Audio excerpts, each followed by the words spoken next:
Why are they so threatened by me coming up there for 3 hours? Open mic. So let me get this straight. Washington State University gets them for 4 years. I might get some of them for 3 hours. Because they know that I, in 3 hours, can undo the damage of 4 years of garbage with one sentence, one question, one truth claim. And that's why they have to try so hard to not let me speak.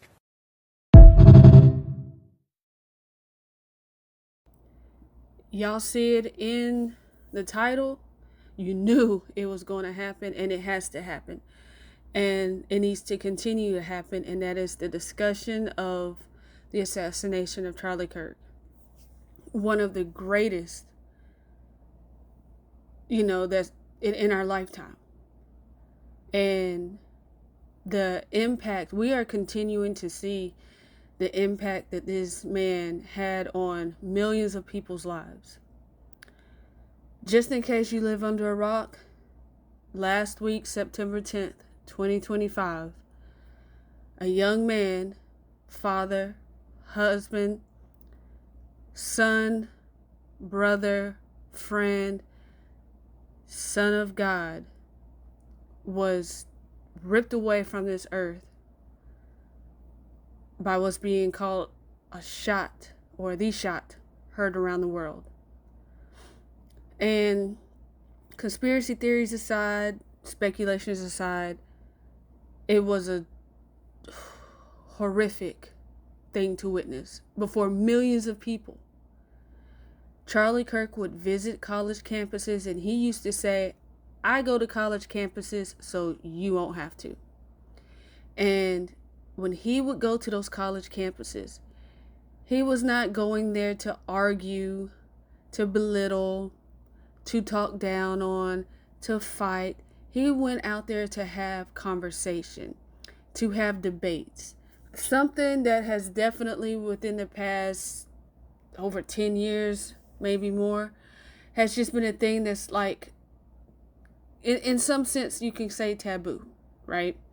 And when he would go to these college campuses, you would actually see the lies, the rhetoric, the deception, the brainwashing that was occurring on college campus for your students, for your, not necessarily students, but for your children. You're paying thousands of dollars per semester just to accumulate, in a lot of instances, hundreds of thousands of dollars worth of student loan debt for your child to only walk out brainwashed and indoctrinated. So he would go to these college campuses and he would just like, hey, let's discuss this. Let's talk about it. Challenge me. Let's see. I had an open mic, had a table, a tent. He would toss out hats, all of that stuff. And he always spoke highly of his faith and being an American, the American way of life, traditional values, the family, the importance of church, the importance of God, all of that. And he would do this unscripted. The man would read over 100 books a year. Okay? And again, he was ripped away from this earth a little over a week ago. As a matter of fact, his funeral is this weekend. And it's going to, trust me, it is going to, if anything, it might crash a few sites depending upon like if you're streaming it on like platforms such as YouTube. Because, in my opinion, because I read just recently where, and his company was called Turning Point. He built it from the ground up, just a young entrepreneur who just saw that there was a need, and that's what he built.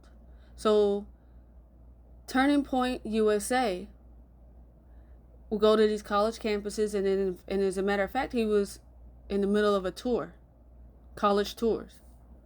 And he was supposed to have visited a college. I can't remember the name of it, but he was supposed to have visited a college this week. I think it was either today or yesterday. they still turned up, still turned out. Over 20,000 college students turned out. Why? Because they wanted to hear what Charlie Kirk had to say. They would walk away from these turning point events changed. They were actually being challenged on the indoctrination that they were consuming, and they would walk away having to think on what it was that just took place.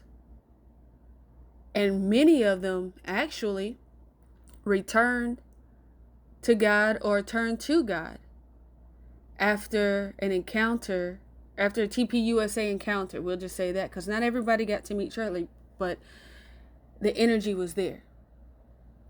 And they loved it. Well, now the media is wanting to paint this demon who took Charlie's life. They want to paint him as a romantic, a misunderstood, who was just sick and tired, who was emotional, okay, things that Charlie Kirk discussed. And on top of that, the corrupt mainstream media, leftists such as Jimmy Kimmel, who just recently lost his late night show, are going out here and just smearing this man's name in the mud.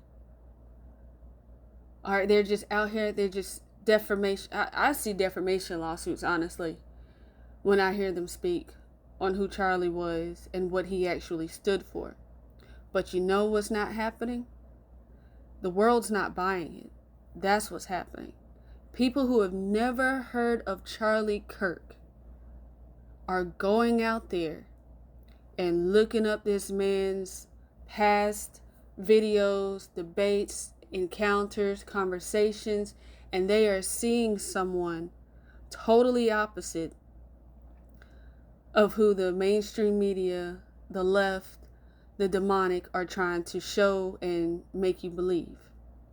They're taking his clips and they're cutting them off. Well, if you would spend less than 5 seconds just to do a web search and actually an open mind and pay attention and stop judging based off of what others were telling you, you would see the truth for yourselves. And of course, you're always going to have those out there who are just going to refuse to do so. Why? They're just sorry like that, put it that way. But I'm going to show you a few clips, and I always encourage you to go out there, and I want you to do your own research. But I'm going to show you a few clips of who Charlie Kirk truly was, what Charlie Kirk truly stood for, how Charlie Kirk encountered those who opposed and hated him. They want to tout it as hate speech. No, they just hated what he had to say. And this has shown that the evil left, they like to tout free speech, but they just took out a guy over his free speech. Make it make sense. And then they want to go out on social media and celebrate. That's disgusting, deplorable. You didn't have to like the guy, but to openly go out there and celebrate his assassination is disgusting. It's demonic. People will be like, well, what about free speech? Hey, you're not getting arrested for it. But free speech doesn't mean you're free from potential consequences. If you're out here showcasing your celebration of his assassination, but all the while your Indeed profile or whatever showcases where you work, what your position is and such like that. You are the face of that company, that school, that business, that military branch. And they do not want to be associated with someone who is out here openly, in a disturbing and disgusting manner, celebrating the assassination of, again, a husband, a father, a brother, a friend, and a child of God. Pay attention to these clips. You might actually learn something. So when I heard the tragic news, I said, oh, I wonder who he was. And then all of a sudden, this overwhelming sense of sorrow and kind of renewal. And I thought, I got to learn about this guy. And the more I learned about him, I thought, this guy's a modern day St. Paul. He was a missionary. He's an evangelist. He's a hero. He's one, I think, that knew what Jesus meant when he said, the truth will set you free. And to do it, now, I understand he was pretty blunt and he was pretty direct. He didn't try to avoid any controversy. He didn't even try to avoid confrontation. The difference is the way, the mode, the style that he did it, always with respect. And not only was that a gracious, kind of virtuous thing to do, it's effective. Because when your opponents see, this guy kind of respects me. We kind of disagree here, but he kind of enjoys me. And he's thanking me for being here. And he's telling me he appreciates the trust I have in him in sharing my views. I thought, this guy can teach us something. I've been spending the last week reading about him. And so last night, I was at NYU Catholic Student Center, about 200 students there. This is what they talked about. Wow. This is what they talked about.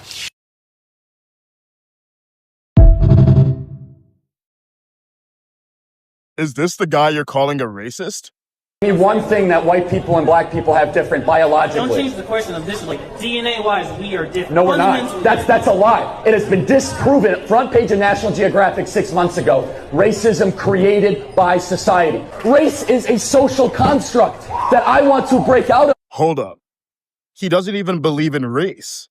The Oxford English Dictionary defines racism as prejudice based on race, or the belief that some races are inherently superior. But if Charlie's a racist, why is he arguing race doesn't exist? If he's a white supremacist, doesn't he need race to be real?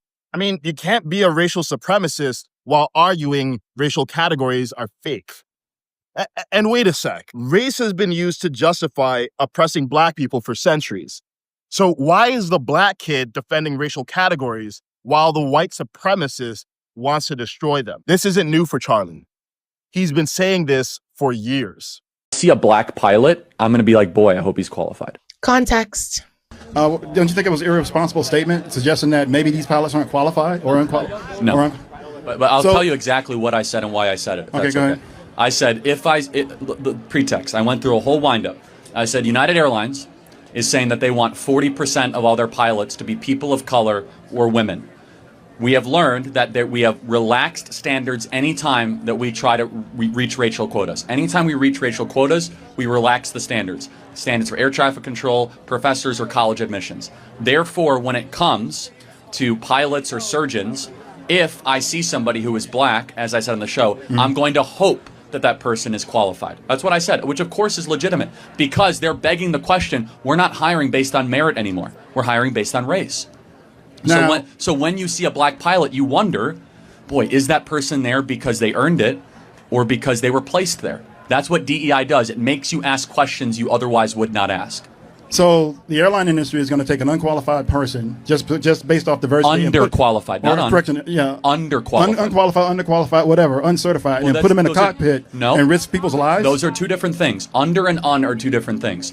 Of course, United Airlines will not take someone off the side of the street and put them into a pilot. But in order to reach a 40% goal, they might cut corners. They might accelerate the process in order to reach a goal. We know this through all sorts of DEI examinations and projects over the last 10 years. You have to choose in life, either excellence or racial quotas will end up being the most important. And both cannot simultaneously exist. It's never happened before. Okay, so when we talk about DEI, well, who benefits the most? Because black people really don't. It's only like maybe 3 to 4% of black people actually benefit from those programs. So who benefits the most?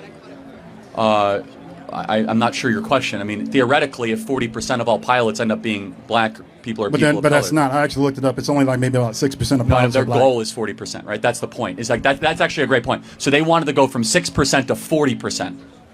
And so you have to wonder, boy, you go from 6% to 40%, there's going to be a relaxing of standards. So yeah, as I was saying before, a quick online search with an open mind and patience will show you Charlie Kirk's true character, how genuine and passionate he was in delivering truth, facts, and compassion when encountering these individuals. Right now, we see the left just spewing just this venom about who Charlie Kirk was and what his intent and purpose was and how horrible he was. All lies. As you just saw in these clips, receipts. They want you to say, or they want you to believe that he was racist, but the clips I just showed you showed that he wasn't, and that you actually have black people who saw for themselves that he wasn't. They aren't buying into that false narrative on this man of God and who he was and what his purpose was. I mean, like, when the left were out there celebrating his assassination, they had no idea the beast that they were awakening. Because once Charlie Kirk passed, and they said that and the doctor said that it was quick, that he didn't suffer, thank God. But when he passed, millions more stood up and said, "We'd take it from here, Charlie." Stood up and said, "We are Charlie Kirk." Stood up and said, "We will continue this mission." Stood up and said, This makes me want to know more of this God that he came and told us about. He spoke passionately about. Displayed to us each and every day when he came on and spoke with us. I saw where countless of people were buying Bibles either for the first time or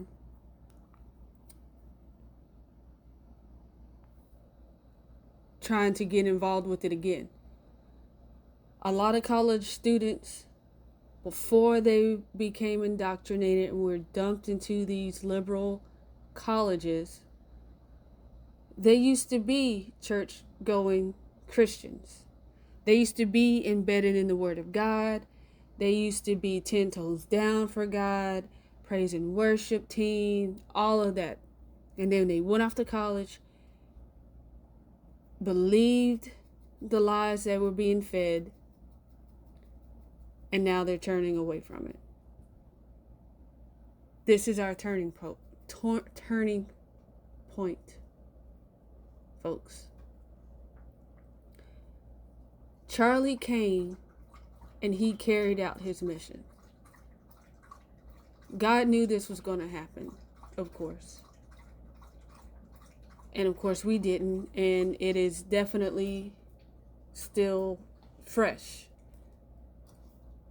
I said it before, after the passing of Rush Limbaugh, I wondered, wow, who is going to be filling these big shoes? This mic, this golden microphone. Who's going to be living rent-free in liberals' heads? And then I found out about Charlie Kirk. And I was like, wow, this guy.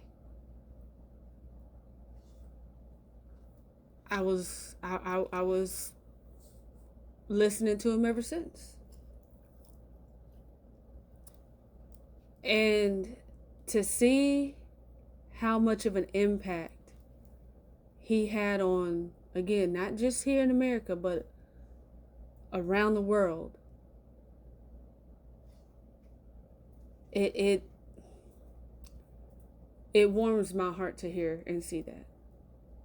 Because again, in our time, when have we seen anyone else who has done the same? I don't even think he would have ever believed that he alone, through his passing, would touch so many lives. After. He touched a lot during, of course. But after, he's like, I believe he's breaking that glass ceiling that no one thought would have been possible. You have atheists who stood there and watched as this man lost his life, who was just out there, and they knew something. I've spoken to several people who's like, I didn't necessarily agree with everything that he said, but I found his interactions interesting. I found his discussions interesting.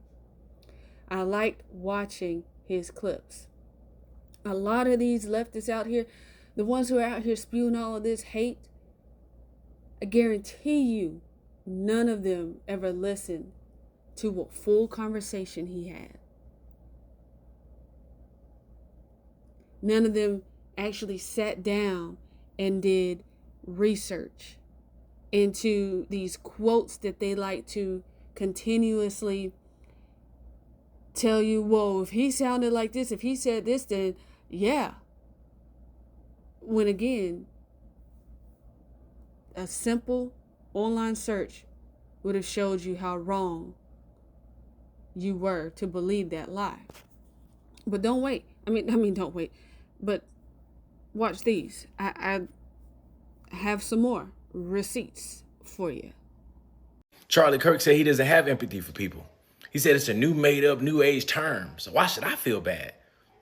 I should voluntarily go online and celebrate his death to prove that I don't have empathy for him. That's what y'all been saying, right? Wait, let me just make sure I heard that correctly. I can't have empathy for someone like Charlie Kirk. First of all, Charlie Kirk don't believe in empathy. He said it's a bad thing. He said it's some new age made up shit. Charlie Kirk spent his whole career mocking empathy. He called it a made up new age term. He said compassion was fake. Now let's listen to what he actually said. Pain.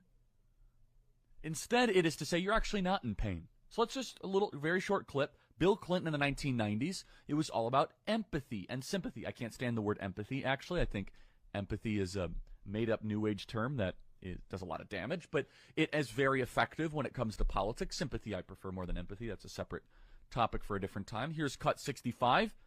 You said the Civil Rights Act was a mistake. What do you mean by that? Yeah, so the parts of the Civil Rights Act were great, but the way it's now being implemented to force men in female bathrooms to push forward of the trans agenda, the intent of the Civil Rights Act is way beyond what it was originally authored for. But the intent specifically originally was to... Well, that's interesting. So the intent and the law are two different things. So the intent was noble, which was to say that no American can be not allowed into a place of business based on the color of their skin or their ethnic heritage. Totally agreement with that. Totally agreement with that. Totally agreement with that. That's not what the law only did. It created a massive anti-racist DEI army that then gave us affirmative action. For example, recently Merrick Garland sued using the Civil Rights Act, saying that we cannot have voter ID in certain states because it's a violation of the Civil Rights Act. So basically what the Civil Rights Act did is that it went beyond disparate impact and then went to disparate effect. In the sense where if black Americans are not doing as well as white Americans in a certain category, you can now use the Civil Rights Act and say that's a violation of the Civil Rights Act, even though there might be other contributing factors. Does that make sense? Yeah. So it's too broad, too wide, and it's now doing a lot of damage to the country. It's being used well beyond its original. Now, I know a lot of people, they want to look up to Charlie Kirk and try to compare him to Martin Luther King. Well, I don't agree that he was like Martin Luther King. No, I actually believe he was better than Martin Luther King. And I know at least one of you might take that negatively, but it is what it is. Facts are facts. And I'm going to let this next video actually explain to you why I believe so. And again, as usual, I encourage you to get out there and do your own research. Stop listening to everybody out there on social media, mainstream media, who are just feeding you what they want you to hear. Okay? It's okay to listen to them, but it's also like better to just go out there and chase a few rabbits. Get caught up in the rabbit holes or two. All right. There's a lot of stuff out there, yes, but it's like we already know things in the past have been kept from us, and once you start uncovering, trust me, you're gonna uncover a lot. It's gonna be overwhelming. But you're going to uncover a lot, and you're going to question why, how, who. But I want you to watch this clip. To put King and Kirk on the same footing is an erroneous thing to do. While Kirk actually lived out the values that he talked about publicly, Dr. King did not. We know that Dr. King was involved in orgies. He liked to sleep with prostitutes, and that according to his best friend, Ralph Abernathy, he even beat up a few women. While Charlie Kirk believed in the fundamental tenets of the Christian faith and the virgin birth, that Jesus resurrected from the dead and the literal existence of heaven and hell, Dr. King didn't believe in any of those things according to his very own writings. We also know that there was a philosophical difference between the two men when it comes to Marxism. Now, while it is true that both men denounced Marxism in public, unlike King, Charlie never advocated for a redistribution of wealth, for social justice. These are things that King did advocate for. And so it's safe to say that when Kirk denounced Marxism, he was being honest and truthful, whereas when King denounced Marxism, he was being a deceptive liar. Finally, when King was assassinated in 1968, there were a flurry of riots that took place across the country, whereas it's now been a few days since Kirk's assassination, and we haven't seen any riots at all. This is a testament to the truth and conviction behind the words that Charlie Kirk spoke, compared to the sophistry behind the words that Martin Luther King spoke. I would add that although Charlie Kirk and Dr. King were both heavily involved in the political realm, their approach to politics was also strikingly different. Charlie Kirk advocated for people to get right with Christ, for men to step up and be men, for women to be virtuous women of honor. He believed that the government has run amok and we must begin to roll back a lot of that overgrowth in order that we might get back to the true edicts of the Constitution. Whereas King believed that we should expand the role of government, that the government should have a foothold when it comes to things like housing, jobs, and wealth redistribution. The so-called ministers who have taken up the baton after King's passing are apostates, race hustlers, and opportunists. They thrive on race division and conflict. They anger their own people and keep them bitter and poor while they enrich themselves. Meanwhile, I see videos of young men in the aftermath of Charlie Kirk's death saying, I've never been to church before, but I feel inclined now to go to church because that's the kind of thing that Charlie Kirk talked about. I feel inclined to be a better husband, to be a better man, to be a better friend, because that's the kind of person that Charlie Kirk was. This is a testament to fruit. Charlie Kirk was a producer of good fruit, while Dr. King was a producer of bad fruit. None of this is to make light of Dr. King's death. Anytime somebody takes a bullet to the head or neck, it's a tragedy. And my hope for King was that he repented. But we know that the night before he was assassinated, he slept with 2 women and beat up another woman. And so it's hard to say, while Charlie Kirk took a bullet to the neck while educating college students on what is real versus what is false.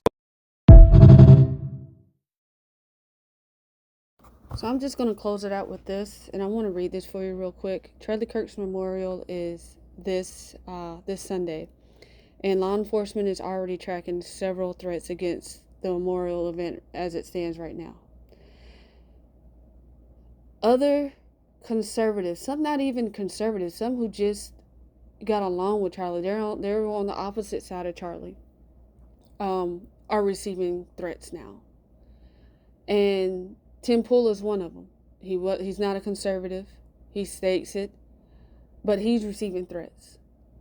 He's even called off some of his speaking engagements. Others have as well, but then you have some others who are not as big, still going out there strong, 10 toes down to these college campuses, to these public settings, and encouraging discussion.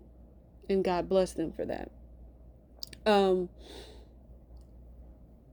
You saw the videos, you heard the videos. There's this is there. The evidence is clear. I can't make you believe it. I can only show you. The rest is up to you. But federal agents are tracking potential threats in advance of Sunday's funeral service for slain conservative artist Charlie Kirk. Kirk's funeral service is scheduled to begin 11 a.m. Arizona time on Sunday. If they're expecting over 100,000 people, I can, again, only expect there to be lots more tuning in online. The service is being held at State Farm Stadium in Glendale, a suburb of Phoenix, in addition to Erica Kirk, Charlie Kirk's widow. High-profile conservatives such as President Donald Trump, the president's going to be there, Vice President J.D. Vance, and Secretary of State Marco Rubio are expected to be amongst the speakers. According to ABC, a memo from the federal agency says threats are in the wind. Violent extremists and unaffiliated lone offenders may view the memorial service or related events as attractive attack targets due to the attendance of these individuals, other senior U.S. government officials, state and local government officials, and political activists, and due to major international media attention. The memo issued by the FBI, Department of Homeland Security, Secret Service, and the Bureau of Alcohol, Tobacco, Firearms, and Explosives said. The agencies revealed they are tracking several threats of unknown credibility. The agencies said that there is no verified threat. I say this, pray for those who continue to fight the good fight, those who are out there attending these college campuses with little to no, they don't have the same resources as those such as Charlie and others who have a larger platform.